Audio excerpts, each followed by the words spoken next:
आपकी कमियों को निकालता है, आपको छुटकारा देने से पहले, आपको मनपसंद बर्तन बनाने से पहले वो आपके व्यभिचार को निकालता है, चोरी को निकालता है, मूर्ति पूजा को निकालता है, वो चीजों को खत्म करता है जो आपकी लाइफ में सही नहीं। उसके बाद क्या करता है, जब आप में से अशुद्धियां खत्म हो जाती, फिर वो आपको बर्तन के ऊपर, उस मिट्टी की मशीन के ऊपर रखता है, अंदर से सहारा देता है, बाहर से ठोकता है। परमेश्वर आपको परीक्षा में डालता है, अंदर से सहारा भी देता है ताकि आपको अच्छी शेप दी जा सके। उसके बाद वो आपको आग में रखता है, कई बार परख में रखता है, आग की परख में रखता है। उस परख के बाद जब आप निकलते हैं, फिर आप एक ऐसा बर्तन होते हैं जो अपने घर ले जाकर लोग मुंह से लगाना चाहते हैं। एक बात याद रखो, हर चीज के लिए छुटकारा दिया गया है, हर चीज के लिए प्राइस पे किया गया है। अगर आज इंडिया आजाद है, इसके लिए प्राइस पे किया गया है, लोगों ने अपनी कुर्बानियां दी हैं। अगर आज आप आराम से यहां बैठे हैं तो फौजियों की कुर्बानियां आज भी हो रही हैं बॉर्डर के ऊपर। इसलिए यह बात हमेशा याद रखो कि अगर कोई छुटकारा आपको चाहिए, उसके लिए आज भी आपको उस छुटकारे के लिए कुर्बानी देनी होगी। आपको अपने टाइम की, अपनी विल की, अपनी इच्छा की, क्योंकि आप उसी ग्राउंड में रह के, उसी दुनिया में रह के, उन्हीं दोस्तों में रह के, उन्हीं रिश्तेदारों में रह के आप परमेश्वर के बड़े छुटकारे को अपनी जिंदगी में हासिल नहीं कर सकते। परमेश्वर ने क्या कहा?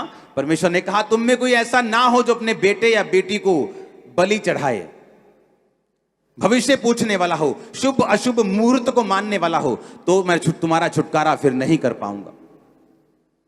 हालेलुया। औरतों को आदत होती सबसे ज्यादा ये चीजों को मानने की, और इसीलिए सबसे ज्यादा बंधन भी उन्हीं की जिंदगियों में रहते हैं। परमेश्वर ने कहा जब तुम मसीह में हो, सब कुछ नया हो चुका है। तुम 12:15 निकलोगे या 11:15, तुम्हारे लिए ब्लेसिंग होगी। तुम जिस मर्जी वार को निकलोगे, ब्लेसिंग होगी। जिस मर्जी वार को जो मर्जी खाओगे, ब्लेसिंग होगी। वो आमीन ऊंचा चाहिए। यहां पे अब्राहम को छुटकारा कैसे मिला? बाइबल कहती उसने परमेश्वर की आवाज को सुना कि अगर परमेश्वर मुझसे कह रहा है तो ये मेरे फायदे के लिए है। वो मुझे दुखी नहीं करना चाहता, वो मुझे बोर नहीं करना चाहता, वो मुझे तंग नहीं करना चाहता, पर वो मेरी जिंदगी में बड़ा छुटकारा देना चाहता है। इसलिए परमेश्वर ने कहा तुम्हारी सोच में मेरी सोच में जमीन और आसमान का फर्क है, तुम्हारे काम करने के तरीकों में मेरे काम करने के तरीकों में जमीन और आसमान का फर्क है। इसलिए हमें उसी के अनुसार चलना है जो परमेश्वर कहता है, जो वचन कहता है। अगर हम उसी चीज के अनुसार चलेंगे तो बड़ा छुटकारा आप पाने वाले यीशु मसीह के नाम में। दूसरी बात, छुटकारा उनको मिलता है।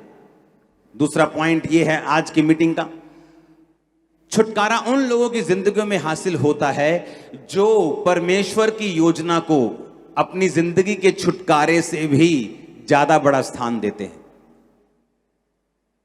अब्राहम को मालूम था कि परमेश्वर ने उसे बेटा देने के लिए बुलाया है। अब्राहम को मालूम था कि परमेश्वर ने उसके वंश को बढ़ाने के लिए बुलाया है। पर बाइबल कहती एक समय ऐसा आया